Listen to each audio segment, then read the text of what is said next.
Alegria é poder no final do dia encontrar minha família, meu lar, quem tanto ama me esperar. E saber que esta é uma riqueza que possuo. Minha família, meu lar, meu céu, meu mar. O infinito não seria suficiente pra mostrar a imensidão do amor do meu lar. O mais profundo oceano é incapaz de esconder a grandeza deste amor em meu ser. Família, você é vida.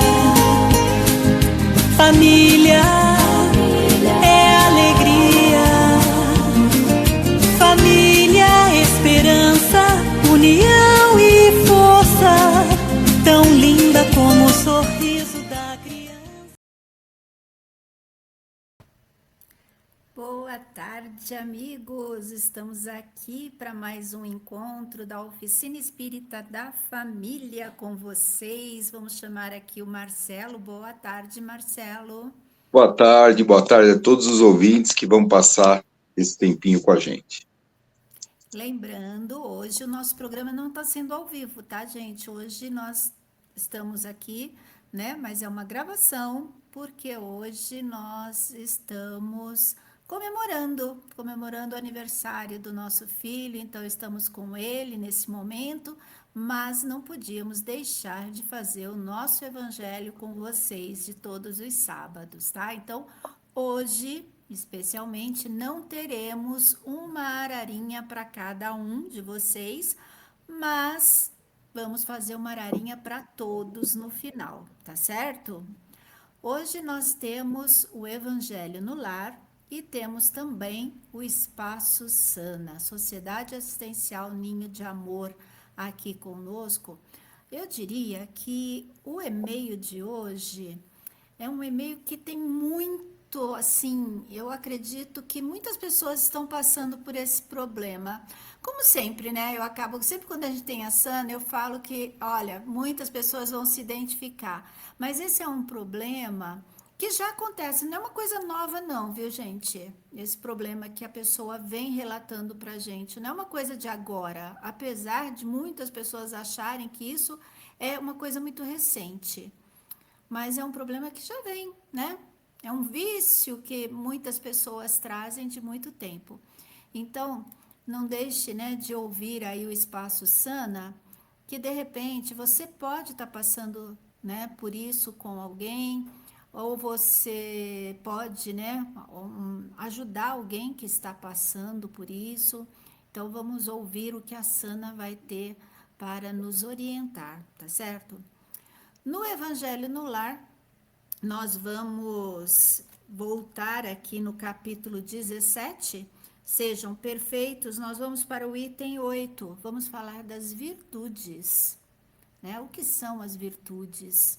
Então, hoje, os espíritos aqui, nas instruções dos espíritos do Evangelho, ele vem com uma mensagem falando para a gente o que são as virtudes, como que a gente deve usar as virtudes, né? Porque todos nós temos virtudes e temos defeitos, mas como é que a gente usa essas virtudes, que eu achei muito interessante, tá? Então, nós vamos aí para o item 8 do Evangelho. Marcelo, para a gente começar, né? Além do nosso cafezinho da tarde com vocês, vamos fazer também as nossas vibrações por todos os nossos ouvintes que estão aqui nesse momento conosco, né? Aqueles que vão ouvir mais tarde também. Quem quiser pode colocar nomes aqui para as vibrações que são feitas todas as quintas-feiras também, né? Então, você pode deixar o seu nome, do familiar, de pessoas que você conhece, que estão passando por alguma necessidade, ou simplesmente eu quero vibrações por mim, por minha família, tá? Então, é só você deixar o seu nome aqui, que as vibrações serão feitas agora e todas as quintas-feiras. E se você puder também, não é, Celo? Importante, quinta-feira, às 20 horas e 30 minutos, ficar em oração, porque aí a gente faz aquela corrente, sabe? Aquela união de vibração, que com certeza a gente fica muito mais forte quando a gente se une em oração. Então vamos lá, Marcelo, fazer a nossa oração de abertura do nosso Evangelho no Lar? Então, vamos lá. Jesus, estamos aqui reunidos em teu nome para pedir-te que nos ampare e nos intua no programa de hoje. Que nós todos sejamos envolvidos e inspirados pelo seu amor. Que em teu nome, em nome da espiritualidade amiga que coordena essa tarefa, mas principalmente em nome de Deus, iniciamos mais um programa Oficina Espírita da Família. Que assim seja. Que assim seja. A virtude. A virtude é um conjunto de todas as qualidades que constituem o homem de bem. Ser bom, caridoso, trabalhador, moderado, modesto, são qualidades do homem que possui virtudes. Infelizmente, elas são quase sempre acompanhadas de pequenas falhas morais que as desmerecem e as enfraquecem. Aquele que se vangloria de suas virtudes não é virtuoso, pois lhe falta a principal qualidade, a modéstia. E porque tem o principal vício, o orgulho. A verdadeira virtude, ela não gosta de se exibir, ao contrário, é preciso descobri-la, pois ela se esconde no anonimato e foge da admiração das massas. Vicente de Paulo e Jean-Marie, digno paróquio da cidade de Arnes, eram virtuosos e possuíam qualidades, assim como muitos outros desconhecidos pelo mundo, mas conhecidos por Deus. Todos esses homens de bem não sabiam que eram virtuosos. Deixavam-se ir ao sabor de suas inspirações e praticavam o bem com total desinteresse e completo esquecimento de si mesmo. Vamos lá, vou dar uma paradinha aqui para a gente já ir comentando, né, essa parte aqui do Evangelho. O que eu achei muito interessante aqui, né, que aqui nesse texto, ele fala que nós não precisamos ser perfeitos, né? Nós temos boas qualidades, todos nós temos boas qualidades, mas essas qualidades podem perder parte do seu valor quando usamos para nos sentir superior aos outros, né? E aqui ele nos explica, então, o que é a virtude? Né? O que é um homem virtuoso? É uma pessoa de bem, são o conjunto de qualidades de uma pessoa de bem. Ou seja, bondade, caridade, como ele fala aqui, trabalho, moderação, humildade. Mas aí vem um ponto aqui principal: não basta fazer o bem. É preciso observar o que acontece dentro de nós quando fazemos o bem, Marcelo.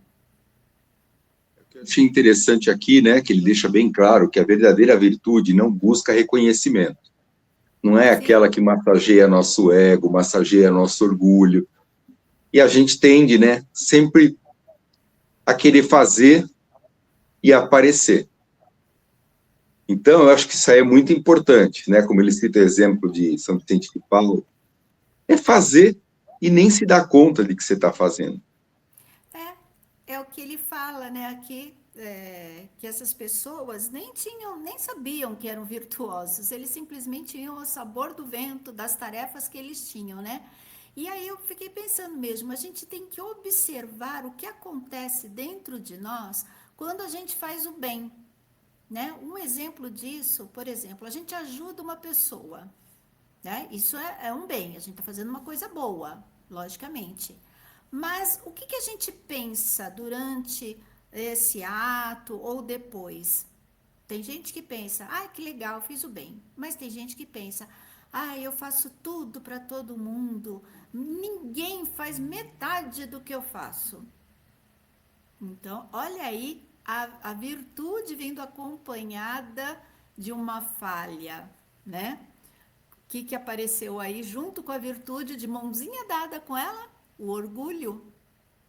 Olha, ninguém faz nem metade do que eu faço. Então a gente tem que estar assim, né?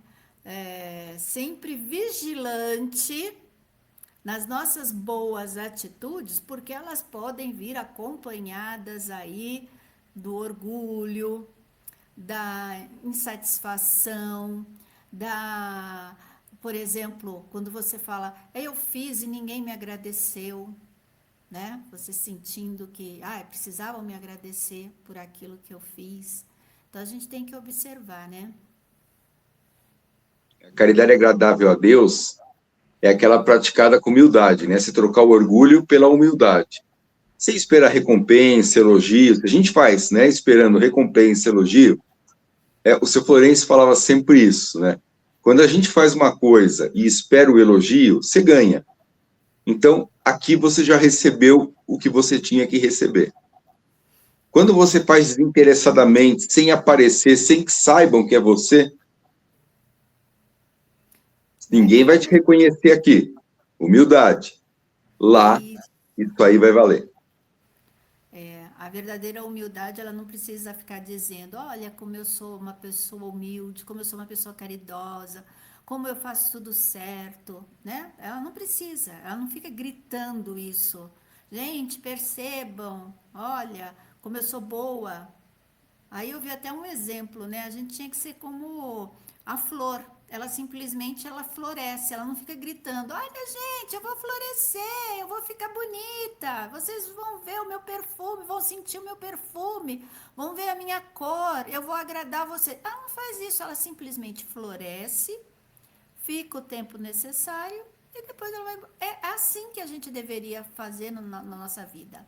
Mas, como nós falamos aqui no início, né, Celo? Aqui ele não está pedindo para que a gente seja perfeito, mas que a gente observe se as nossas virtudes, porque todos nós temos virtudes, como temos defeitos, né? Se essas virtudes não vêm acompanhada desses irmãozinhos aí, que é a falta de humildade, do orgulho, do egoísmo, muitas vezes, né? E no nosso dia a dia, a gente pode perceber isso, quando a gente fica esperando o reconhecimento das pessoas diante das nossas atitudes, diante das nossas falas, né? A gente quer que a pessoa agradeça. E se não agradece, a gente fica sentido e magoado. E aí ele continua aqui. Meus filhos, é para a virtude verdadeiramente cristã e espírita, praticada com desinteresse, que eu os convoco. Afastem de seus corações o sentimento de orgulho, de vaidade, de amor próprio, que sempre desvalorizam as mais belas qualidades. Não imitem o homem que se apresenta como modelo a ser seguido e que se gaba de suas próprias qualidades para aqueles que estão dispostos a ouvi-lo. Essa virtude com ostentação esconde quase sempre muitas mesquinharias e fraquezas. Fazer o bem sem precisar de aplauso, né, gente? Quando a gente fala Orgulho. isso, mas assim, né? Quando muitas vezes a gente vê pessoas que falam isso, é fazer o bem sem ficar falando. Existe uma diferença entre você ficar falando para que as pessoas reconheçam aquilo que você fez, te aplaudam, né, fale que você é uma boa pessoa. E existe quando você faz o bem e como fala no intuito de demonstrar e que as pessoas possam também fazer o bem, você servir de exemplo. Então tem aí uma diferença, que às vezes as pessoas confundem isso. Ela faz o bem, mas fala que foi, levou, ajudou, ouviu fulano, né? Mas será que ela não falou aquilo também no intuito de falar, olha, você também pode ouvir, você também pode ir lá e atender aquela pessoa, você também pode ir lá e se doar um pouquinho, né? Através do exemplo, a gente também arrasta. Às vezes não precisa falar, né, Roseli? As pessoas estão vendo. Mas tem algumas pessoas que a gente precisa dar uma cutucadinha, né? Por exemplo, a gente faz aqui, fala sobre as cestas básicas que são distribuídas na nossa casa, a gente fala do nosso trabalho lá na Lemoa, mas nós estamos falando no intuito de, olha, como nós somos bons, olha, nós fazemos doação? Não, a gente fala no intuito de divulgar o trabalho para que outras pessoas possam ajudar nas tarefas. Então, tem uma diferença, Céu. Aí a gente sempre justifica, né? Eu não sou perfeito, eu ainda estou na infância espiritual, né? Mas até quando nós vamos ficar justificando isso? Até quando nós vamos dizer, olha, na próxima encarnação eu melhoro, nossa, eu tenho infinitas. Só que isso chega uma hora que não é mais desculpa, né? A vaidade, o orgulho, o amor próprio impede o desenvolvimento, né, das virtudes verdadeiras. Então, nós temos que começar, como você falou no primeiro bloco, reparar a gente, se olhar para dentro. O que eu faço? Será que pegar o evangelho aqui, né, ele vem separado de modo que ele é um manual de como agir no dia a dia. Então, aquilo que você leu no seu evangelho no lar, aquilo que você leu, começar a pensar, será que eu faço? Será que eu aplico isso? Será que é difícil aplicar? Será que eu não posso começar modestamente a aplicar isso? Através do autoconhecimento, a gente pode se transformar, porque nós estamos num processo, né? Aqui, esse capítulo, sejam perfeitos, né? É o nosso objetivo, a perfeição. Nós ainda não somos perfeitos, nós estamos num processo. Então, nós somos sujeitos aos nossos defeitos, os nossos vícios, mas também temos as nossas virtudes, já adquirimos, porque nós estamos aí numa caminhada, nós não começamos agora. Então, no Espiritismo, essa ideia é muito importante. Nós não precisamos fingir que já chegamos à perfeição. Nós precisamos, sim, perceber onde ainda precisamos melhorar. E o Evangelho nos ajuda muito, porque ele nos alerta, ele abre os nossos olhos com essas instruções, principalmente as instruções dos Espíritos, que ele traz aquele ensinamento para o nosso dia a dia. Quando ele fala, olha, às vezes, né, aquela virtude vem acompanhada de uma falha. Você não é uma pessoa simplesmente só bondosa, você tem também orgulho, você tem também outros defeitos, você gosta de ter razão, você guarda ressentimento ainda. Quando eu digo você, é no sentido que nós, né? Nós somos assim ainda. E ele continua, Marcelo, falando o seguinte: em princípio, o homem que exalta a si mesmo, que ergue uma estátua à sua própria virtude, aniquila todos os méritos que efetivamente possa ter. E o que dizer daquele que dá valor em parecer aquilo que não é? Compreendo que o homem que faz o bem sinta no fundo do coração uma satisfação íntima. Porém, se essa satisfação for usada para lhe render elogios, ela se transforma em amor próprio. É aquilo, né? Quando a gente faz uma coisa boa, aquilo dá um prazer muito grande e a gente gosta, a gente quer falar porque a gente quer que outras pessoas também possam sentir esse mesmo sentimento de ter sido útil, de ajudar. Então, isso é positivo.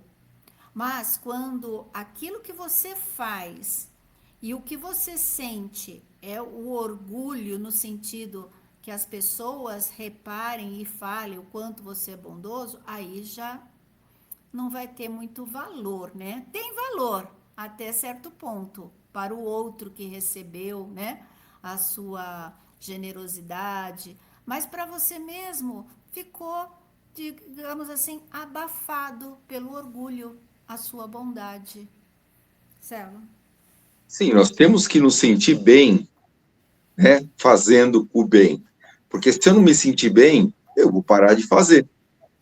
Então a gente deve ter essa satisfação, deve deixar a gente bem, né? Porque intimamente, né, o bem deve ser realizado porque ele é bom, não para conquistar admiração. Deus conhece, né, as intenções do coração de cada um e dá valor àquelas ações, né, que são feitas com humildade, sem se gabar. Isso é aquela, né, é você tentar parecer virtuoso, uma pessoa bondosa, quando você faz para que os outros possam reparar e falar, aí você tem que receber aplausos, então você aparenta aquilo que você não é.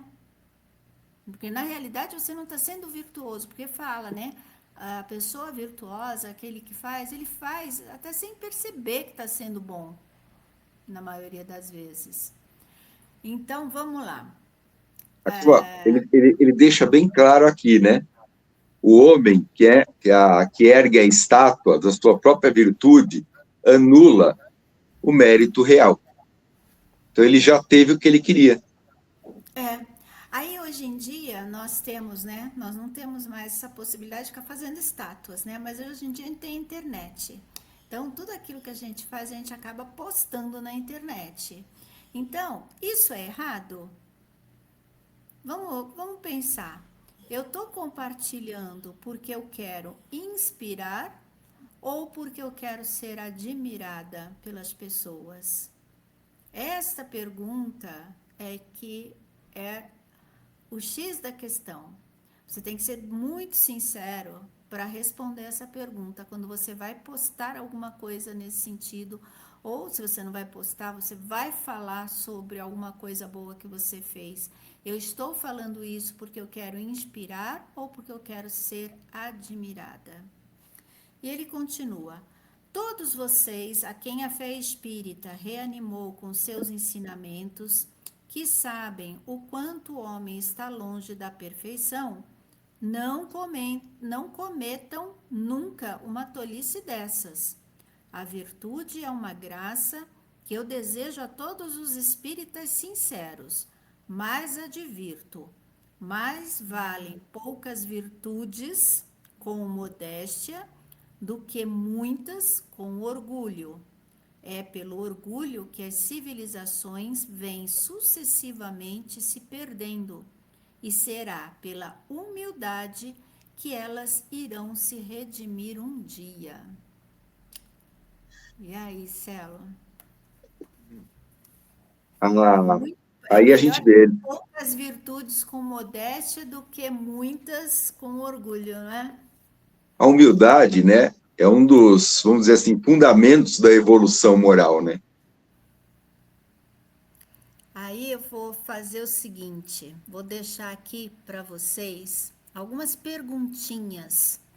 Porque quando a gente lê o Evangelho, a gente estuda o Evangelho, a gente tem que colocar em prática, né, no nosso dia a dia. Como é que eu vou colocar esse ensinamento de hoje em prática?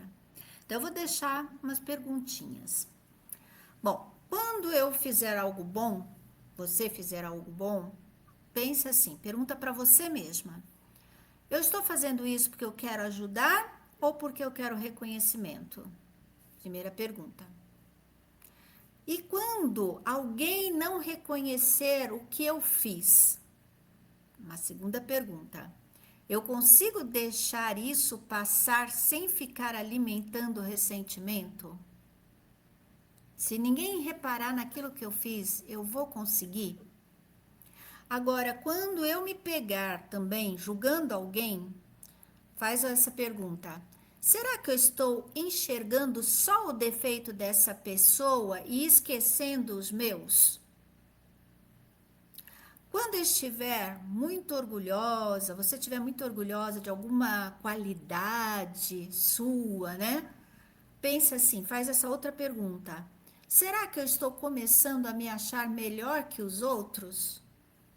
Porque, né, às vezes a gente, nossa, eu faço isso perfeitamente, ninguém faz melhor do que eu. E uma última pergunta do dia, quando você for dormir, hoje eu fiz alguma coisa boa sem precisar que ninguém soubesse? Então, algumas perguntas aí para a gente colocar em prática a lição de hoje, né? E tem uma coisa, né, que é muito importante nesse evangelho de hoje, na leitura do evangelho. Humildade não é se diminuir. Porque muitas vezes a gente acha que, né, ser humilde é falar, não, imagina, não sou nada disso. Não é isso. Eu sou uma pessoa humilde. Não, isso não é humildade. Então, ser humilde não significa a gente pensar, eu não sou bom para nada, todo mundo é melhor do que eu tenho que aceitar tudo calada. Isso é outra coisa. Humildade é pensar, eu tenho qualidades, mas também eu tenho muito a aprender. Isso sim é ser humilde, é a forma de pensar de uma pessoa humilde. Eu posso reconhecer uma qualidade minha sem me colocar acima de ninguém. Isso também é a humildade saudável, como a gente poderia dizer. Celo. Eu achei aqui no Evangelho, né? É muito interessante. A reforma íntima começa pelo reconhecimento das próprias imperfeições e pelo esforço constante em superá-las. Acho que aí diz tudo, né? Perfeito. Né? Então a gente tem que reconhecer as nossas qualidades, corrigir, né? Se esforçar muito para corrigir os nossos defeitos, mas também a gente não pode transformar as nossas virtudes em motivo de se sentir superior aos outros, porque isso não seria humildade, né? Então vamos fazer, né, aquelas perguntinhas, estou fazendo bem ou estou querendo parecer boa? Né? Se ninguém vê o que eu fiz, ou ninguém reconhecer o que eu fiz, eu vou ficar magoada, eu vou ficar ressentida. Ou seja, né? A gente tem que de vez em quando fazer essa pausa aí na nossa consciência, de vez em quando, fazer essas perguntas, mas tem que responder com muita sinceridade, viu? Não adianta tapar o sol com a peneira, não, né, Celo? Próximo capítulo vai tratar disso, os superiores e os inferiores. Capítulo não, item 9. Também vai dar continuidade a isso que a gente está falando agora. E olha, quando a gente consegue perceber o nosso orgulho, né? Aí você fala assim, puxa, nossa, o orgulho aqui tá falando mais alto, né? Isso já é um exercício de humildade, quando você reconhece, né? Então a gente não precisa deixar assim de ter orgulho para começar a ser humilde. A gente só precisa reconhecer que a gente tem orgulho. Já é o começo. Reconhecer e tentar dar um passo para mudar, né? Pois é, mas a gente começa assim, reconhecendo, né? Nós ainda estamos nesse processo de reconhecer que somos orgulhosos. E é isso, gente. O evangelho de hoje deixou várias perguntinhas aí para que a gente possa, né, refletir muito durante aí o final de semana, durante a nossa semaninha, né? E vamos colocar em prática? Porque evangelho é para isso, não é só para estudar e saber de cor, não. É para colocar em prática, se esforçar todos os momentos para colocar em prática, tá certo? Então, Celo, para a gente terminar essa parte, André Luiz sempre vem com uma mensagem sobre o texto, né, do Evangelho lido. E ele vem com um que eu achei muito interessante, o título. Olha só, Manequins de Virtudes. São conhecidos os manequins, exercem o perdão com plateia, fazem beneficência com propaganda, mostram bondade com anúncio, manifestam fé com alarde, desfilam honradez com aparato, exibem benevolência com publicidade, expõem misericórdia com aplausos, revelam amor com divulgação. Apresentam as suas próprias qualidades, esquecidos da lição de Jesus, que ensina a modéstia. Têm méritos, mas ainda não são virtuosos. São manequins de virtudes nas vitrines do orgulho. Eu achei muito interessante, né? Você veste aquela virtude, mas a virtude não está dentro de você. Nós somos manequins de virtudes. Olha Orgulho, humildade, a diferença, né? a gente veste aquela roupa, aquela máscara de virtuosos, mas não somos virtuosos. Oh, meu Deus, quanto que a gente tem que aprender, hein? Vamos nos esforçar. Não só aprender, né? Acho que já passou a época de aprender, é o colocar em prática agora, né? Mas a gente nem aprendeu ainda, a gente não se esforça para aprender, que dirá colocar em prática, né? Mas bora, porque, né? Deus é pai, ele entende muito bem, mas chega uma hora que se a gente não for por bem, a gente vai, como diz o outro, vai pela dor. Então Vai. vamos tentar aprender aí, colocar em prática no bem, né? Celo, nós temos hoje o nosso Espaço Sana. Eu vou colocar aqui para vocês o site da Sana, para quem quiser conhecer um pouquinho mais do trabalho da Sana. Está aí. E o e-mail também para a Sana, se você quiser mandar um e-mail com algum questionamento, a Sana com certeza vai mandar a resposta para vocês com assim, um ensinamento, uma reflexão, um direcionamento, né? E eu diria mais, com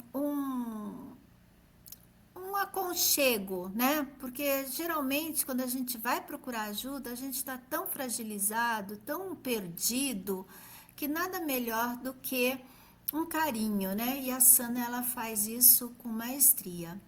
E o tema de hoje, do e-mail que chegou, além de ser um desabafo muito grande, né? Foi um desabafo bem grande mesmo. A pessoa realmente ela estava precisando desabafar, precisava falar sobre um problema que está acontecendo muito e que hoje a gente vê assim direto. São os jogos, que hoje em dia está sendo muito fácil porque eles estão aqui, ó, na palma da mão, né? Os jogos de azar aí, tá tudo aqui, ó, na palma da mão para qualquer um. E isso é um problema que a gente sabe que existe, né? Os jogos aí, mas hoje em dia parece que o negócio ficou maior por conta dessa facilidade que hoje nós temos. Você não precisa mais ir em algum lugar para jogar, né? Nós temos aqui na nossa casa, na nossa frente. E esse amigo, ele vem com esse problema. E que, olha, a gente já viu aí o final desses relatos tristes, né? Pessoas chegando até a tirar a própria vida por conta de problemas com jogos. E vamos lá? Estou escrevendo porque eu preciso muito de uma orientação. Eu tenho vergonha de contar o que está acontecendo, principalmente porque eu escondi tudo da minha família e agora eu não sei mais como sair desta situação. Há cerca de 2 anos, eu comecei a fazer apostas nas bets pela internet. No começo eram apostas pequenas. Eu acompanhava os jogos, apostava pouco e encarava aquilo como uma diversão. Algumas vezes eu ganhei e aí eu comecei a acreditar que poderia conseguir um dinheiro extra. Foi então que eu comecei a aumentar os valores. Quando eu perdia, eu pensava que da próxima vez, na próxima aposta, eu recuperaria o dinheiro. Quando ganhava, em vez de parar, aumentava ainda mais a aposta. acreditando que eu poderia ganhar mais. Sem perceber, deixei de apostar por diversão. Passei a apostar para ganhar dinheiro e principalmente para recuperar aquilo que já havia perdido. Foi aí que o problema começou. Passei a retirar dinheiro que deveria ser usado nas despesas da casa. Depois, usei o cartão de crédito, fiz empréstimos e comecei a pedir dinheiro emprestado, sempre com a esperança de que uma próxima aposta resolveria tudo. Mas aconteceu justamente o contrário. As perdas foram aumentando e, junto com elas, as dívidas. Hoje, tenho várias contas atrasadas e uma dívida que não sei como eu vou conseguir pagar. O meu salário praticamente desaparece logo que entra. O pior é que a minha família não conhece a verdadeira dimensão do problema. A minha esposa sabe que estamos passando por algumas dificuldades financeiras, mas ela não sabe que grande parte delas foi causada pelas minhas apostas. Eu tenho vergonha de contar. Eu tenho medo de que ela fique decepcionada, perca a confiança em mim e que isso provoque uma crise dentro de casa. Tenho medo também de que meus filhos descubram e passem a me enxergar como uma pessoa irresponsável. Por isso, eu tenho tentado resolver tudo sozinho, mas eu estou percebendo que eu não estou conseguindo. Todos os dias eu faço contas, penso nas dívidas, nas cobranças, como que eu vou conseguir pagar tudo. À noite eu tenho dificuldades para dormir e minha cabeça fica procurando uma solução. E existe uma coisa que me preocupa ainda mais.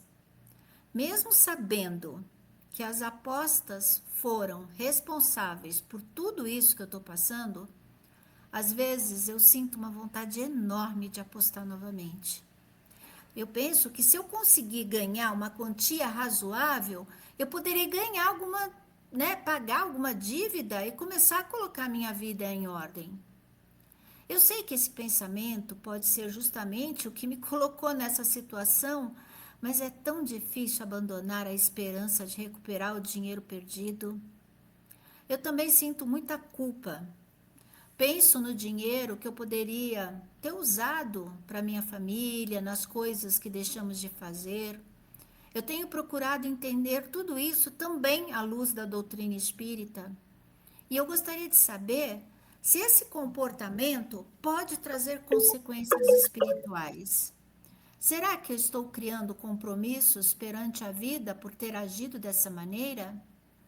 Eu também gostaria de entender se o que eu estou passando pode ser considerado uma prova ou uma consequência das minhas próprias escolhas. E tenho uma dúvida que talvez seja a mais difícil de todas. Eu devo contar toda a verdade à minha família? Eu tenho medo de que a verdade provoque sofrimento, mas também estou começando a perceber que continuar escondendo o problema talvez seja uma forma de continuar errando. Eu quero parar. Eu quero recuperar minha vida e, principalmente, eu quero voltar a ser digno da confiança da minha família. Mas não sei por onde começar. O que a doutrina espírita me aconselha nesse momento?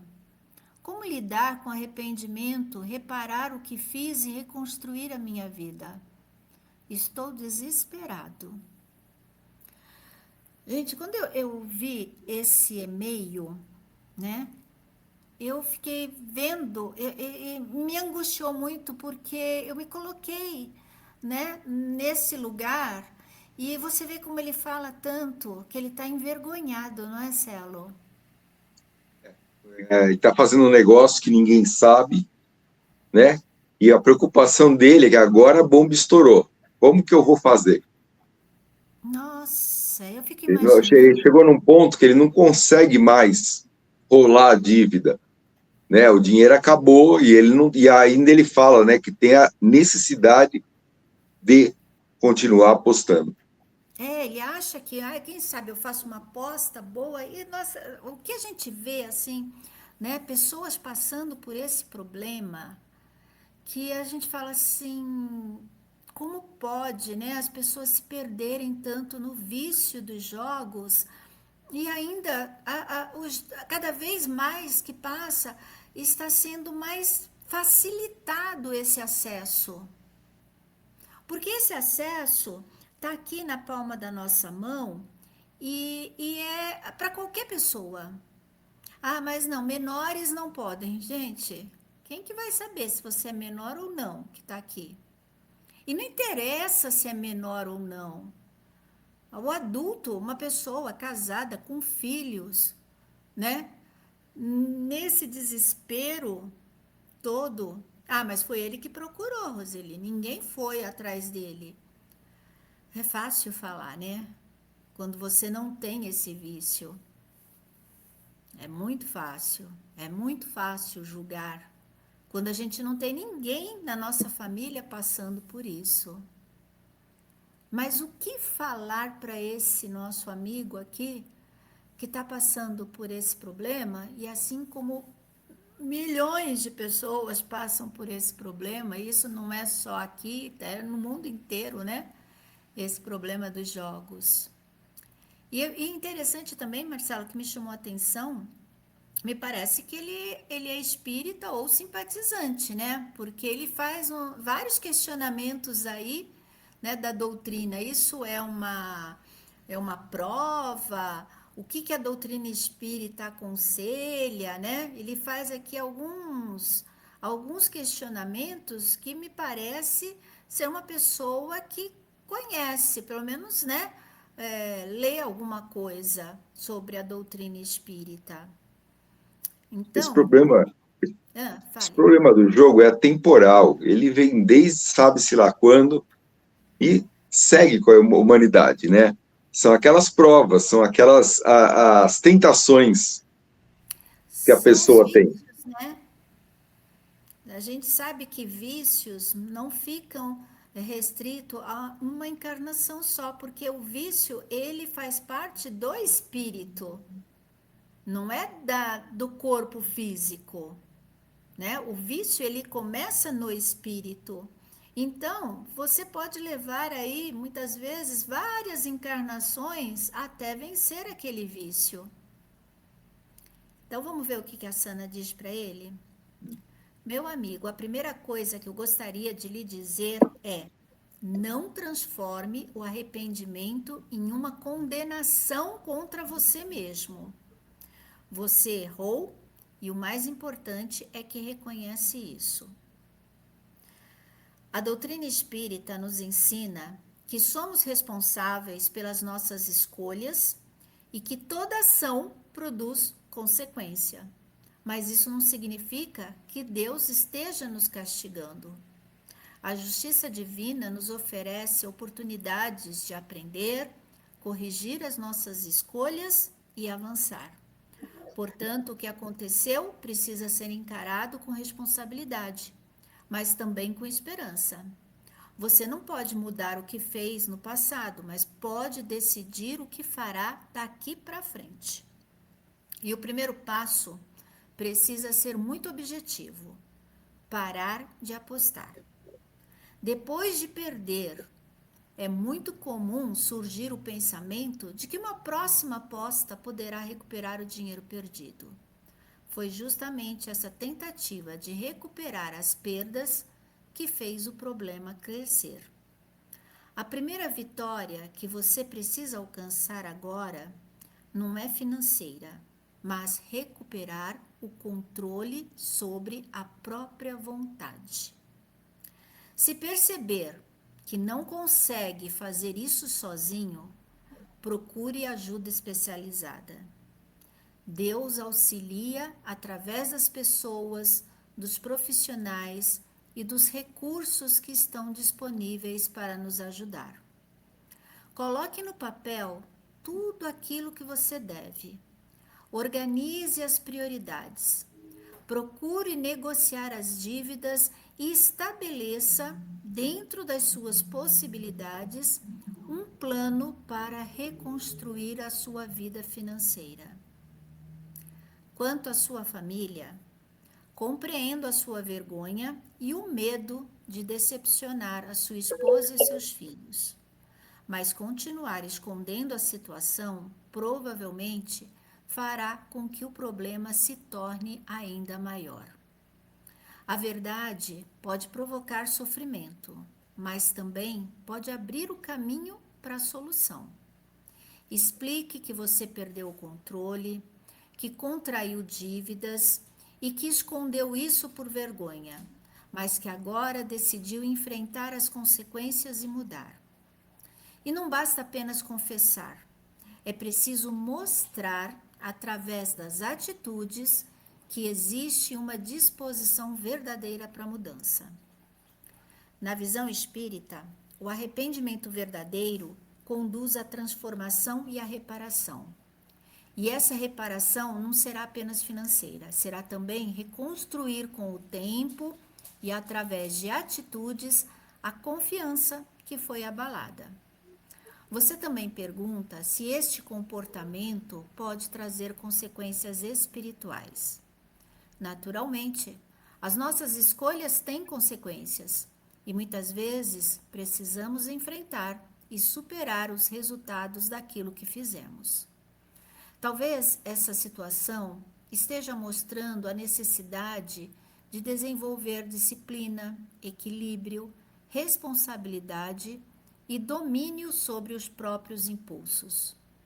O importante é compreender o aprendizado que esta experiência pode trazer e utilizar esse aprendizado para transformar a própria maneira de agir. Muita paz, coragem e serenidade para você e sua família. Com carinho, Sana. Tem alguns pontos aqui que eu achei muito interessante, né?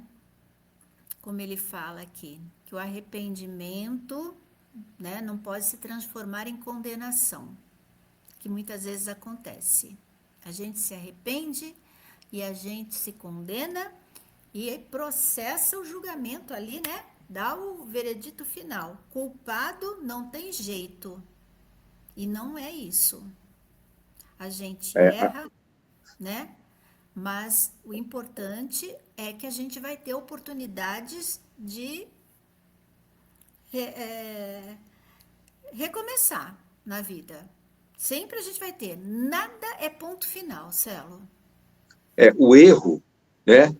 Ele pode se transformar em aprendizado quando reconhecido e corrigido. Né? Serviu para mostrar que ele estava no caminho errado, né? Ela fez as escolhas dela. Agora ela precisa o quê? Assumir as consequências.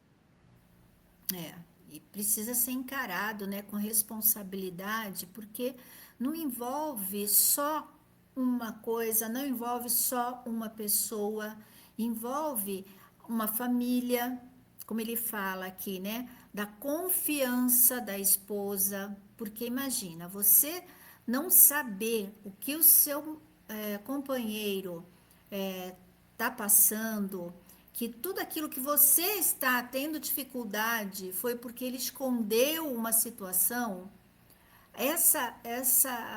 essa confiança fica muito abalada. Muitas vezes, deixando de comprar material escolar para os filhos, porque não tem dinheiro, e ela fica achando que não tem dinheiro, porque, né, a gente está gastando mais do que devia, que não sei o quê. E aí, quando descobre que não tem o dinheiro, porque ele está, né, no vício do jogo, aí você fala, poxa vida, meu filho foi para a escola sem o material escolar, porque você estava jogando e você não falou nada. Então, essa confiança é bem difícil, então envolve muitas coisas. E outra coisa aqui, os filhos, né? Que ele fica muito preocupado, porque ele fala assim, meus filhos vão falar que eu sou uma pessoa fraca. Mas, ao mesmo tempo que ele fala isso, né? Que ele tem medo, ele tem vergonha de contar porque ele tem medo, esse fato dele chegar e sentar e conversar, eu acho que vai ser tão benéfico para que os filhos possam ver, olha, porque a gente tem uma ideia de que pai e mãe, eles não erram, eles não têm defeitos, né? Eles não podem errar. E aí, quando a gente descobre que os nossos pais são pessoas normais, cheios de defeitos, virtudes, como nós falamos no nosso evangelho, né? E que eles estão dispostos a corrigir aquele erro, você não vai ver aquele pai, aquela mãe como um fracassado. Você vai ver aquela pessoa como uma pessoa determinada, com força de vontade. Então, ele pode dar uma mudada nessa história e fortalecer esses vínculos familiares, que muitas vezes, por medo, a gente não fortalece, Celo. E aí eu vejo, né? Ele tem a vontade de jogar, tentar recuperar o prejuízo através de novas apostas, mas isso mantém o ciclo, né? É, A vitória não é ganhar o dinheiro, recuperar o dinheiro, mas o domínio sobre o próprio vício, sobre a própria vontade. é aí que é o problema, né? Que é difícil, né? Dominar as vontades é muito difícil. Por isso que a Sana fala de procurar ajuda especializada. Então, né, às vezes a gente precisa ter essa ajuda. Deus coloca profissionais na nossa vida para isso, né? Às vezes, uma terapia, médicos, pessoas da nossa religião que podem servir para nos auxiliar, pessoas, no caso dele aqui, problema financeiro, ajudar a fazer, né, um planejamento de como recuperar essa parte financeira, porque ele tem um trabalho, né? Então ele tem uma fonte de renda. Só que está tudo comprometido, como ele fala, o valor ele recebe num dia, no outro dia já não tem nada. Então, é necessário ter muita força de vontade e, né, ter ajuda nessa hora, porque a gente sabe que não é fácil. Ele tem que dar o primeiro passo, né? Não adianta ele pedir a Deus para ajudar a sair do problema. Se ele continua fazendo aquilo que alimenta o problema. Então, o primeiro passo, né, é esse, é contar, é explicar, abrir o jogo e partir para essa reparação. Né, saber, né, ter essa consciência de que eu vou, porque você dominar um vício é sofrido, você vai doer, você vai ter aquela vontade, você vai ter que ter pessoas do seu lado para que você possa se manter firme no propósito. Então, a gente sabe o quanto é difícil, mas eu acho que o primeiro passo é realmente contar para a família, porque é a família que pode ajudá-lo nesse momento de se controlar, de falar, não, a gente vai dar uma força, porque às vezes, né, Celo, às vezes a gente fica com tanta vergonha de contar o nosso problema, e quando a gente conta, a pessoa fala assim, ah, mas era isso? Eu tenho uma forma de solucionar isso para você. A gente pode fazer tal coisa? E aí você fala, olha, eu fiquei sofrendo com esse problema há tanto tempo e a pessoa chegou e tinha uma solução para mim, né? No caso dele, de repente, a esposa fala assim, não, eu vou começar a trabalhar, eu aprendi a fazer tal coisa, eu vou começar a fazer isso para fora. Às vezes os filhos vão falar assim, não, pai, olha, eu vou economizar nisso aqui, eu não faço mais tal coisa para a gente economizar e a gente vai conseguir. Então a família pode dar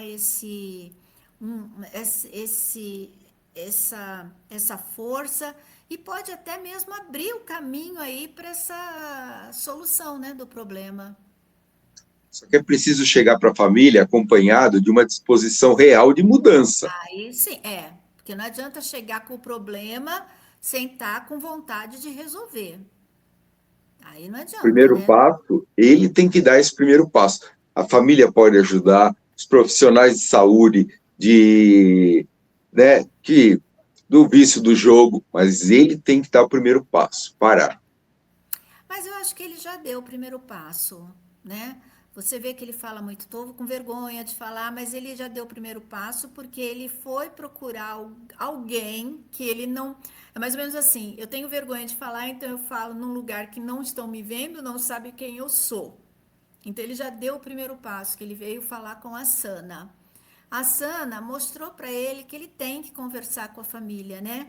Agora eu tenho certeza que ele vai, né? Ele já leu isso daí, porque isso daí já tem um tempo.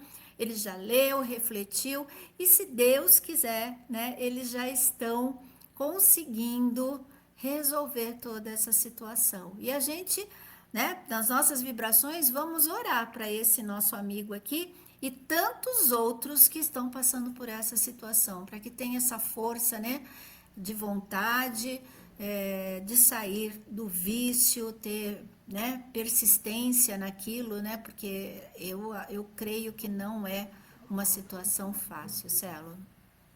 Não é fácil, mas, né, é aquele É negócio. possível, né? Não É é fácil, mas é possível, possível. é possível, desde que ele abra mão, né, como ele fala, que ele ainda sente a necessidade de jogar. Então ele tem que entender, né, o que isso fez, contar para a família, ter essa disposição de mudança e correr atrás. Nenhum vício é fácil. É por isso que é melhor não experimentar nada que possa viciar, porque no momento, às vezes é por uma brincadeira, como ele mesmo fala, começou com uma brincadeira, foi indo para me divertir, que não sei o quê, e depois o negócio vai indo e se torna muito sério. Então, não comece nada que você possa se viciar, porque o único prejudicado será você mesmo e todos aqueles que te amam vão sofrer. E se você estiver passando por alguma situação que você também gostaria de conversar, que você gostaria de uma direção, se você gostaria de uma resposta para suas dúvidas, entre em contato com a Sana. Né? Tá aqui o endereço da Sana, o site, conheça o trabalho da Sana, que há mais de 40 anos, eu diria que acho que mais de 50 anos, está aí, né? Acolhendo tantas pessoas que estão necessitadas de conversar. E é só isso, né, que as pessoas querem. Alguns querem ouvidos para que ouçam, outros só querem olhos que leiam, que é no caso da Sana, né? As pessoas escrevem e a Sana lê e dá uma direção. E ficamos por aqui com o nosso encontro de hoje, Celo, que infelizmente hoje nós estamos com o programa gravado, nós não estamos ao vivo aqui com vocês, né? Mas eu quero deixar aqui a nossa ararinha, né? Uma ararinha geral para todos vocês que estiveram aqui conosco nesse horário, para aqueles que vão ouvir o programa depois, a mensagem da nossa ararinha da felicidade, Celo. Então essa aqui vai para todos os ouvintes, né, que vão escutar o programa depois. Bendiga a rotina de cada dia. Ela mantém o equilíbrio de sua vida, enriquece possibilidades e valoriza o seu descanso. Muito bem, e ficamos aqui com mais esse encontro, né? Terça-feira, às 20 horas, nós temos o nosso Se Liga na História, o livro que estamos lendo, O Último Jantar.